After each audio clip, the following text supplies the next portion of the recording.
লোকের বাগানে আম পাড়তে গিয়ে এটা কি হয়ে গেল? এ বাবা! আজকের ব্লগে শুরুটা করেছিলাম দোকানে গিয়ে কলে জল আনতে গিয়ে। দোকানে প্রথমে জল ছড়িয়ে তারপর ধূপ দেওয়া হয়, তার জন্যই জল আনতে গেছিলাম। জল ছড়িয়ে নিয়ে তুলসী গাছে ধূপ দিয়ে একটু মিস্ত্রির কাজ করা দেখছিলাম। তখন বাজে 10টা, সবাই বললো সিঙ্গাড়া মুড়ি টিফিন করবে, তাই আমি চলে গেছিলাম একটু নন্দলালের সিঙ্গাড়া কিনতে। টিফিন করে নিয়ে চলে গেছিলাম দোকানের পাশে একজনের বাড়িতে আম পাড়তে। জীবনের প্রথমবার গিয়েছিলাম আম পাড়তে, তারপরে আঁকছিটা নিয়েই তালের মধ্যে ঢুকিয়ে দিলাম একটা হ্যাঁচকা টান। ফাইনালি আমার মিশন সাকসেসফুল। তারপরে একটু পেট্রোল পাম্পে গেছিলাম ব্যাটারির জল আনতে। ব্যাটারির জলটা নিয়ে চলে এলাম দোকানে, আর তারপরে হঠাৎ বৃষ্টি শুরু হয়ে গেল। কিছুক্ষণ পর ভালোই বৃষ্টি শুরু হয়েছিল, আর তখনই আমি ছাদে উঠে বৃষ্টিতে একটু ডান্স করে নিলাম।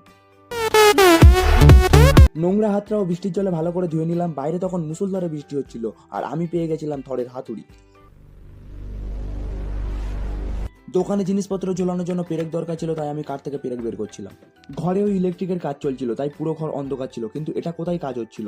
এটাই আমার বেডরুম ছিল আগে, সেটাই এখন দোকান হবে, তার জন্যই কাজ চলছে। তারপর আমি বেরিয়ে পড়লাম ডান্স ক্লাসের জন্য, আর ডান্স ক্লাসে পৌঁছে গিয়ে দেখলাম তখনও কেউ আসেনি। তাই ঝাঁটাটা নিলাম, নিয়ে ক্লাসটা ভালোভাবে ঝাঁট দিয়ে একার মতোই প্র্যাকটিস করছিলাম। কিছুক্ষণ প্র্যাকটিস করার পর পুরো গেমে স্নান হয়ে গেছিলাম। তারপর একটা স্টুডেন্ট এসে এই আই ক্যান্ডিটা দিয়ে গেল। মনে হচ্ছিল আমার একটা চোখ খুলে হাতে চলে এসেছে।